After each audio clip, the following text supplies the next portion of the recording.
लालबागच्या राजाच्या चरणी भाविकांनी भरभरून दान केल्याचं पाहायला मिळालं। दुसऱ्या दिवशी लालबागच्या राजाची दानपेटी उघडण्यात आली।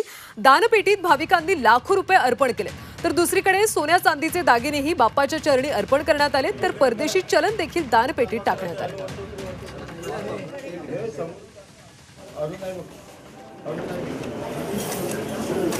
तर लालबागच्या राजाच्या चरणी भाविकांनी पहिल्याच दिवशी भरभरून दान केल्याचं पाहायला मिळालं। दानपेटी आज उघडण्यात आली। यामध्ये लाखो रुपये अर्पण करण्यात आले। सोबतच सोन्या चांदीचे दागिने सुद्धा बाप्पाच्या चरणी अर्पण करण्यात आले। यामध्ये दानपेटीत परदेशी चलन सुद्धा पाहायला मिळालं।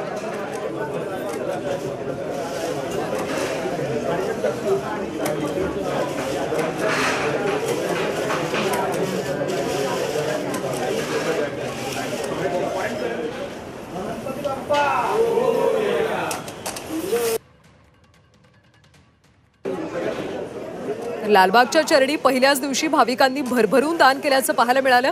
यामध्ये सोन्या चांदीच्या दागिन्यांचा सुद्धा मोठ्या प्रमाणात समावेश असल्याचं पाहायला मिळालं। सोबतच परदेशी चलन सुद्धा दानपेटीत टाकण्यात आले आणि याची मोजदाद सध्या केली जाते। कालच लालबागच्या राजाची प्राणप्रतिष्ठापना करण्यात आली आणि पहिल्याच दिवशी भाविकांनी मोठ्या प्रमाणात दान केल्याचं पाहायला मिळालं। लालबागच्या चरणी यामध्ये सोन्या चांदीचे दागिने सुद्धा पाहायला मिळाले। सोबतच परदेशी चलन सुद्धा पाहायला मिळाले।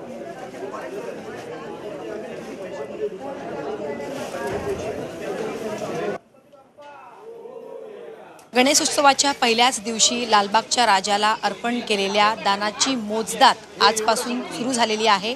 काल अर्पण केलेल्या दानाची जी मोजदाद आहे ती सुरू झालेली आहे। आपण बघू शकतो लालबागच्या राजाला अर्पण केलेल्या रोख रुपयांची जी मोजदाद आहे ती सुरू झालेली आहे आणि त्यानंतर सोने आणि चांदीची जी अर्पण आहे त्याची मोजदाद जी आहे ती सुरू होणार आहे। कशा पद्धतीनं आज हे सगळं नियोजन आहे, कशा पद्धतीनं सुरक्षा व्यवस्था जी आहे ती लक्षात घेऊन हे सगळं नियोजन करण्यात आलेलं आहे या संदर्भात आपण बोलूयात। सर, मोजदाद जी आहे ती सुरू झालेली आहे। कोणकोणत्या बँकेचे जे कर्मचारी आहेत त्यांच्या मार्फत मोजदाद सुरू झालेली?